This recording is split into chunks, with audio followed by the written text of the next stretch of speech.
ഫ്ലോപ്പാണ്. ഒന്നുമില്ല പടത്തില് പോസിറ്റീവായിട്ട് പറയാൻ ഒരു ജസ്റ്റ് ഒരു അംശം പോലും ഇല്ല. എല്ലാം ഭയങ്കര ഭക്തി അത് കൊണ്ട് നിറച്ചു വെച്ചിരിക്കുകയാണ്. അതുകൊണ്ട് തന്നെ ഒന്നും തോന്നിയില്ല. ഫ്ലോപ്പാണ്. ലാലേട്ടനെ പടത്തിൽ അങ്ങനെയാണ് കാണിച്ചു വെച്ചിരിക്കുന്നത്. ഇഷ്ടപ്പെട്ടില്ലാതെ കൊള്ളൂല, എടുത്തു വെച്ചേക്കുന്നത് കൊള്ളൂല, സ്റ്റോറി ഉള്ള നടന്റെ അഭിനയം കൊള്ളൂല.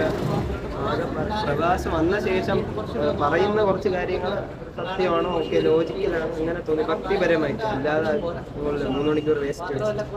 കുഴപ്പമില്ല ബ്രോ, ഒരു ആവറേജിനെ പറയാനുള്ളൂ. കാരണം ലാലേട്ടന്റെ റോൾ അടിപൊളിയായിട്ട് ചെയ്തിട്ടുണ്ട്. പക്ഷേ നമ്മള് ലാലേട്ടന്റെ റോൾ കുറച്ച് ചെറിയ റോളാണ്, ക്യാമിയോ റോളാണ്. നമ്മൾ ഒരുപാട് കുറച്ചുകൂടി വേണമെന്ന് തോന്നും. പ്രഭാസും ലാലേട്ടനും വരുമ്പോഴാണ് തിയേറ്റർ ആക്ച്വലി ഒന്ന് ഓണാവുന്നത്.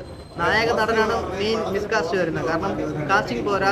കാരണം നായക നടന്റെ ബേസിൽ ഒരു എക്സ്പ്രഷനും വരുന്നില്ല. ഡയലോഗ് ഡെലിവറി ആയിരുന്നാലും മോശമാണ്. മാത്രമല്ല എന്താ പറയാ, ഒരു ആവശ്യമില്ലാത്ത കുറെ ക്രിഞ്ച് റൊമാൻസ് സീനുണ്ട്. തെലുങ്കിന്റെ പാട്ടായതുകൊണ്ടാണ് ആവശ്യമില്ലാണ്ട് അത് ഭയങ്കര ലെങ്തി ആയി ഫീൽ ചെയ്യുന്നത്. അതൊന്ന് ട്രിം ചെയ്ത് എഡിറ്റ് ചെയ്ത് കുറച്ചിരുന്നെങ്കിൽ കുറച്ചുകൂടി പടം ബെറ്ററായി വന്നേനെ. അത്യാവശ്യം ഉള്ളായിരുന്നു. പക്ഷെ ഞാൻ പറഞ്ഞില്ലേ, കാസ്റ്റിംഗ് മോശമായിരുന്നു. നായക നടൻ തന്നെയാണ് ഏറ്റവും വലിയ നെഗറ്റീവ്. ബാക്കി എല്ലാവരും നന്നായിട്ട് അത്യാവശ്യം നന്നായിട്ട് പെർഫോം ചെയ്തു.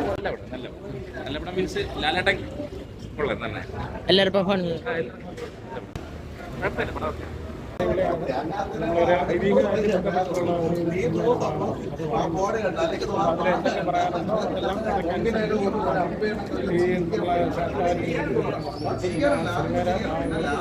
മനോഹരമായിട്ട് ചിത്രീകരിച്ചിട്ടുണ്ട്. കാണാൻ പുറത്തുള്ള ഒരു വിചാരവും കാര്യങ്ങളൊക്കെ തോന്നുന്ന രീതിയിലാണ് ഓരോ കാര്യങ്ങളെല്ലാം കുറച്ച് നേരം ഉള്ളുവെങ്കിലും അതും അതോടുകൂടി ഉള്ളൊരു സാഹചര്യം.